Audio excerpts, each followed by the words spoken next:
Main-mainlah ke Sambas, kelak aku ajarkan bahasa Sambas. Inyan bang Daan tahu aku.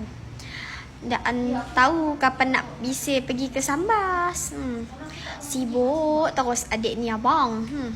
Daan tahulah kapan bisanya nak pergi ke Sambas tu Kalau nak ke Sambas pun Daan tahu nak tinggal di mana. Soalnya tak ada keluarga di sebelah Sambas tu. Kalau pengen pula jalan-jalan tu abang ke Sambas.